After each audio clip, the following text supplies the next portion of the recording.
Good news, everybody. Snow White is almost here. Yay! But there was a time when Disney actually made live-action movies that weren't remakes of their animated catalog, but instead were classics in their own right. Movies that were very successful, launched the careers of talented actors, and became the inspiration for a professional hockey team. Unfortunately, some movies from this bygone era have slipped through the cracks, despite the fact that they are also very good and remain criminally underrated to this day. So, as a way of celebrating the fact of not ever talking about this movie again, I thought I would take this opportunity to share with you my top 5 underrated live-action Disney movies. So, without further ado, here we go.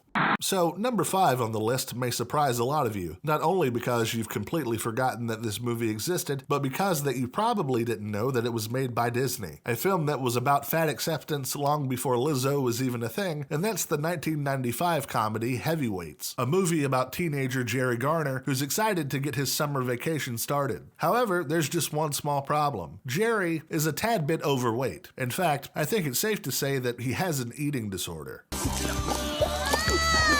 So, in the hopes that he will shed some pounds, his parents sent him to Camp Hope, a summer camp that encourages kids to lose weight while having fun. Luckily for Jerry, no one in the camp takes this very seriously, and they hide food everywhere they can. Chipmunks, download now! Get these salamis off my back. They really hurt. Unluckily for Jerry, the camp has just been purchased by a crazy person, Tony Perkis. Can you smell it? There's a life force in here tonight. Who wants to use the camp to sell his fitness tapes, and, worst of all, expects the campers to actually lose weight. Attention campers, lunch has been canceled today due to lack of hustle. So now, all the kids must band together and figure out a way to get Tony to leave the camp, so that they can finally have fun and enjoy the rest of their summer. Now, considering that this movie was directed by Stephen Brill, who also wrote the Mighty Ducks movies, and it was written by Judd Apatow, who wrote and directed some of the biggest comedies of the early 2000s, you would think that this movie would have been a big hit, but it wasn't. In fact, it was dismissed by critics because it was considered too dark for a kids' comedy. Despite this, however, this movie has managed to gain a cult following over the years, and it's considered by many to be a diamond hidden in the rough. It's also very funny, with the funniest performance coming from Ben Stiller, who seems to have a talent for playing crazy people obsessed with fitness. With all that said, I think this is a movie that deserves more love than it's gotten over the years, and that's why it's number 5 on my list. Congratulations, Mr. Sims. You are the fattest boy in camp. For those of you who don't know, 1988 was a pretty good year. Bruce Willis became an action star, George Michael topped the charts, and Jamaica sent a bobsled team to compete in the Winter Olympics. What? And that's the story of number 4 on my list, Cool Running, a movie that's loosely based on the real lives of Jamaican athletes Doris, Sadka, Jr., and Ewell, who have been given the once-in-a-lifetime opportunity to compete in the Olympics. Luckily, they have a coach who, despite his sketchy past, is willing to do what it takes to get them to the games, and with some training and some hard work, they're finally able to make it all the way to Canada. However, their challenges are not over, and now they'll have to prove themselves to the world while fighting against broken equipment and an Olympic committee who seems hell-bent on keeping them from competing. You want to kiss my egg? I'm not kissing no egg. Now, by the early 1990s, sports movies were everywhere. Many of them were made by Disney, and they all pretty much followed the same formula. However, there are a few things that separate Cool Runnings from other inspirational sports movies of its day, the most important of which is its theme of parents letting their children gain independence. You see, most of those sports movies were about kids, but in the case of Cool Runnings, we actually got a movie about a group of young adults, and so we got to see characters deal with the things that people in that age range have to deal with, which I think was actually a very nice change of pace from all the other movies that were coming out at the time. I see pride. Can't hear you. I see power. Secondly, the performances are also very strong. The 4 actors who make up the team work well together, have great chemistry, and their team dynamic is captured really well in their performances. And John Candy, who would sadly pass away the following year, gives a great performance as well as the team's coach. Hey, coach. Yeah. I can't get my helmet on. Oh, thanks, coach. In the end, Cool Runnings is still a fun and entertaining watch that has faded from memory over the years, but if you remember it when it came out, you probably have very fond memories of it, just like I do. If you haven't seen it yet, it's available on Disney+, and I highly recommend checking it out. It still holds up after all these years, it's a movie that everyone can enjoy, and that's why it's number 4 on this list. Get on up. Pamphlet time! Hooray!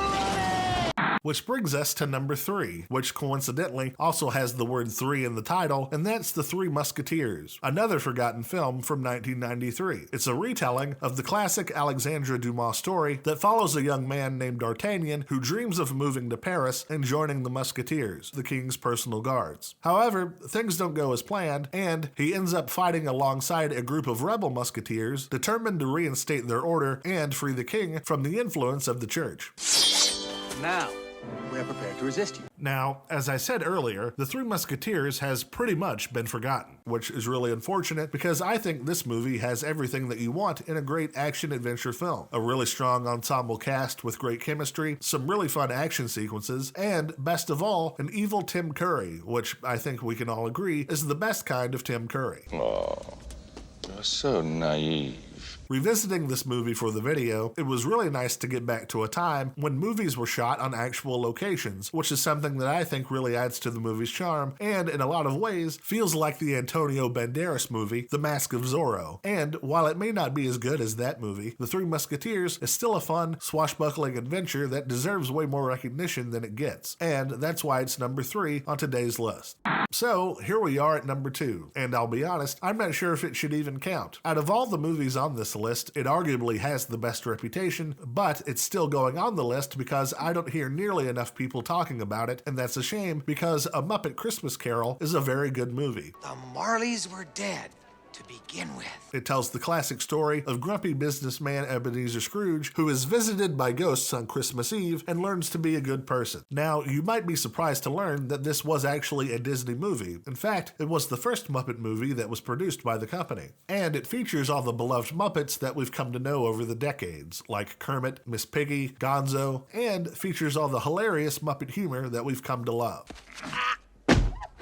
Thank you for making me a part of this. But beyond being a great Muppet movie, I think this is also the best adaptation of A Christmas Carol that's ever been made. Out of everything on the list, this is the one movie that I revisit the most often. It's become a holiday tradition, right up there with decorating the tree, opening presents, and of course, fighting with the family in the driveway. The fact that this movie doesn't get more love, especially compared to lesser Christmas movies like A Christmas Story, is really unfortunate. It's one of the rare films that are just as good today as it was when it first came out. And that's why it's earned the number 2 spot on the list. And the bookkeeping staff would like to have an extra shovel full of coal for the fire? How would the bookkeepers like to be suddenly Unemployed!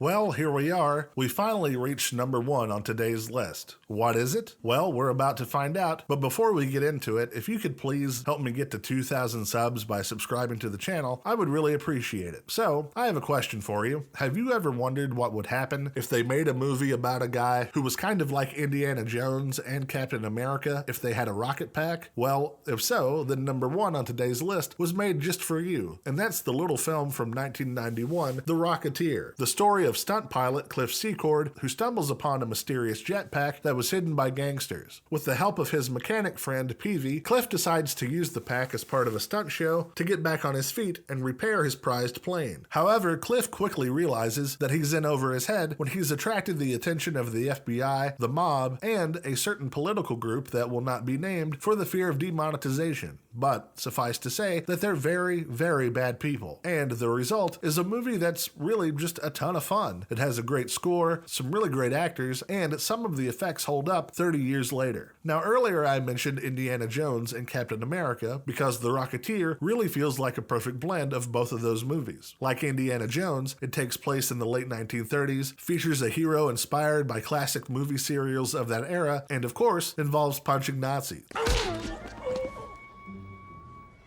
And like Captain America, the film has a patriotic spirit, which is also centered around punching Nazis.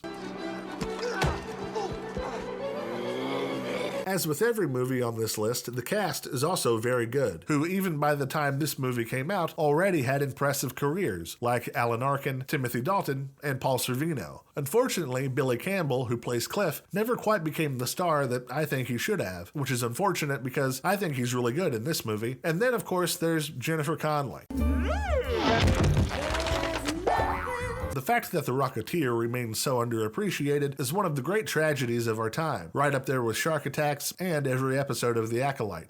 If this movie had been a hit, the world as we know it might be very different. Disney could have entered the superhero business way back in 1991, and the MCU might not have ever existed, which, depending on how you look at it, might not have been such a bad thing.